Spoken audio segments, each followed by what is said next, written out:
9th का physics motion chapter part 42 है। तुम लोग को इसमें जो क्वेश्चन पढ़ना है, वेग विस्थापन का समीकरण प्राप्त करना है ग्राफीय विधि से। तो वेग विस्थापन समीकरण जो ग्राफीय विधि से प्राप्त करोगे तो एक छोटी सी एक बात आती है, समलंब चतुर्भुज का क्षेत्रफल क्या होता है इसकी जानकारी चाहिए। है तो ज्योमेट्री का, लेकिन फिर भी देख लो। समलंब चतुर्भुज का क्षेत्रफल या तो परिभाषा से फार्मूला से रट लो, लेकिन रटने वाली बात नहीं है। अगर भुला गया तो कैसे निकालेंगे, इसलिए एक हम छोटा क्वेश्चन जोड़ दिए हैं। समलंब चतुर्भुज का क्षेत्रफल ये आ जाने पर जो है ना, वेग विस्थापन समीकरण में इसका काम है। कैसे काम है, तो टाइम एक्सिस और वेग समय ग्राफ के द्वारा जो क्षेत्र घेरा जाता है वही क्षेत्र विस्थापन को दर्शाता है। पिछले पार्ट में बतलाए थे। तो इस तरह से एक समलंब चतुर्भुज की आकृति बनती है। तो समलंब चतुर्भुज का क्षेत्रफल निकालना आवश्यक है। तो समलंब चतुर्भुज का क्षेत्रफल, समलंब चतुर्भुज, तो समलंब चतुर्भुज की परिभाषा के अनुसार ऐसा चतुर्भुज जिसके आमने सामने की एक जोड़ी भुजा समानांतर हो लेकिन दूसरी जोड़ी भुजा समानांतर नहीं हो, है ना सी बात। यानी कोई भी चतुर्भुज इस ढंग से खींचोगे, यहाँ पर ए बी समानांतर सी डी है, लेकिन ए सी समानांतर बी डी नहीं है। चित्र तो कई ढंग से हो सकता है, ऐसे भी हो सकता है ये दोनों समानांतर है। ये देखो, इसको इसे बढ़ा दो तो ये समानांतर है, आमने सामने वाली एक जोड़ी, लेकिन ये आमने सामने वाली समानांतर नहीं है। ऐसे भी चित्र बना सकते हैं। आमने सामने की ये भुजा समानांतर है, लेकिन ये और ये समानांतर नहीं है। तो चित्र कई ढंग से बनाया जा सकता है ना। अब यहाँ पर देखो ए बी सी डी एक समलंब चतुर्भुज है जिसके आमने सामने की भुजा ए बी समानांतर डी सी है। ए बी समानांतर डी सी है, लेकिन ए डी समानांतर बी सी नहीं है। तो इसका क्षेत्रफल कैसे निकालेंगे, तो डी सी पर बिंदु ए से लंब डालेंगे, फिर डी सी पर बिंदु बी से लंब डालेंगे और चतुर्भुज बन गया। तो लंब डालेंगे तो इसका मतलब ये कोण हो गया 90 डिग्री, ये कोण हो गया 90 डिग्री। डी ई को देखो, अब इसमें एक रेक्टेंगल आयत बना है ए ई एफ बी। चूँकि डी सी समानांतर ए बी है और ए ई लंब डाले हैं तो ये कोण 90 डिग्री हो गया। ये हो गया तुमको 90 डिग्री, ये लंब है तो ये 90, तो ये भी 90 हुआ।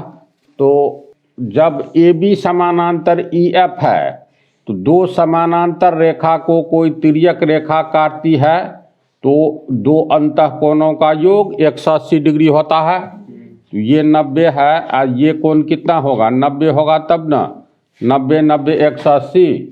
सेम कहानी ई एफ समानांतर ए बी है तो ये 90 है। तो दो समानांतर रेखा है, ये दो समानांतर रेखा को बी एफ तिर्यक रेखा। हाँ, तो आयत होगा कैसे, इसको देखोगे ना। एक कोण 90 हो गया, ए भी 90, तो चतुर्भुज के चार कोणों का योग 360। तो 90 90 90 270, तो ऐसे भी 90 हो जाएगा, होगा। तो इस आकृति को हम लोग 3 भाग में बांट दिए। कोण ए ई डी ये कोण भी 90 हो गया, कोण बी एफ सी ये कोण भी 90 है। तो ये त्रिभुज ए ई डी एक समकोण त्रिभुज हुआ, दूसरा समकोण त्रिभुज बी एफ सी हुआ, इसका भी एक कोण 90 डिग्री है, और ये हो गया रेक्टेंगल आयत। तो हम लोग लिख सकते हैं एरिया यानी क्षेत्रफल ए डी सी बी पूरे चतुर्भुज का क्षेत्रफल कितना होगा। तो ये त्रिभुज का क्षेत्रफल area A E D plus इस आयत का क्षेत्रफल area A E F B plus इसका एरिया यानी ट्रायंगल बी एफ सी का क्षेत्रफल। तो समकोण त्रिभुज है ना, त्रिभुज ए ई डी ये कोण 90 डिग्री है। तो त्रिभुज का क्षेत्रफल 1/2 गुने आधार गुने ऊंचाई, तो 1/2 गुने आधार, तो ए ई डी में डी ई आधार हो गया तो डी ई, ऊंचाई हो गया ए ई, होगा न इतना, plus area A E F B ये तो आयत है, रेक्टेंगल है, तो लंबाई गुने चौड़ाई यानी ई एफ गुने ई एफ गुने ई ए, ये हो गया तुमको आयत का, प्लस इस समकोण त्रिभुज का क्षेत्रफल 1/2 गुने आधार गुने ऊंचाई, तो आधार एफ सी, ऊंचाई हो गया बी एफ, तो 1/2 गुने एफ सी आधार गुने बी एफ, इतना हुआ। डी ई को तू ए मान लो और ई एफ को एक्स मान लेते हैं, एफ सी को बी मान लो, तो आयत के आमने सामने की भुजा बराबर होगी, ई एफ बराबर ए बी हो जाएगा।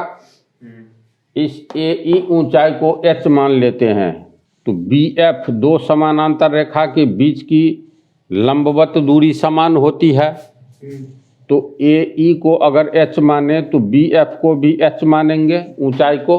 अब सबका वैल्यू सेट करेंगे तो 1/2 डी ई को ए माने हैं, तो ए ई एच हो गया, प्लस ई एफ को एक्स माने हैं, ई ए एच है, जोड़ 1/2 एफ सी को बी माने हैं, बी एफ कितना हो गया एच, इसको समझा।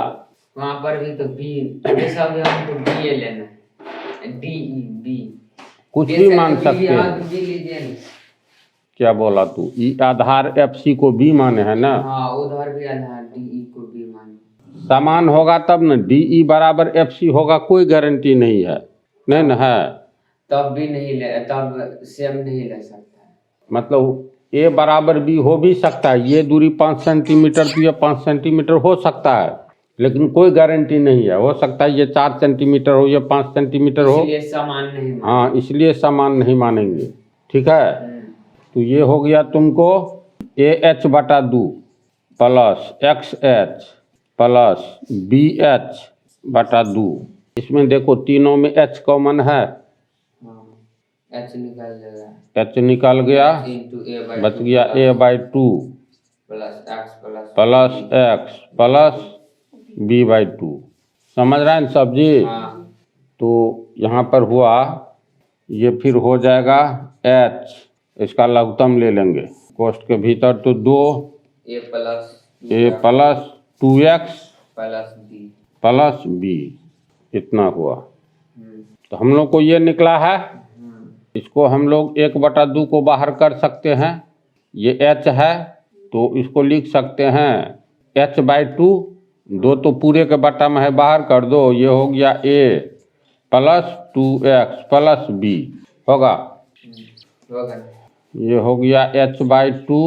इसके बाद आ जाओ a, 2x को x प्लस x लिख सकते हैं ना, हाँ प्लस b, ये हो गया h/2, a जोड़ x, इसको जोड़ो, ये हो गया a जोड़, ये हो गया x, तो a जोड़ x, ये b को साथ ले लो, अब प्लस x, देखो a x, ये b को यहाँ कर दिए, x को आगे कर दिए, इस तीनों का योग कितना है ध्यान से देखो, तो a जोड़ x जोड़ b, ये हो गया a, ये हो गया x, ये हो गया b, यानी DC हो गया ये, हाँ समझा। हाँ समझ। तो ये हो गया तुमको h/2, इतना होकर हो गया D से C तक की दूरी, DC जोड़ x, ये है x, तो ये भी है ना x, हाँ ए बी, उसके जगह ए भी लिख सकते हैं।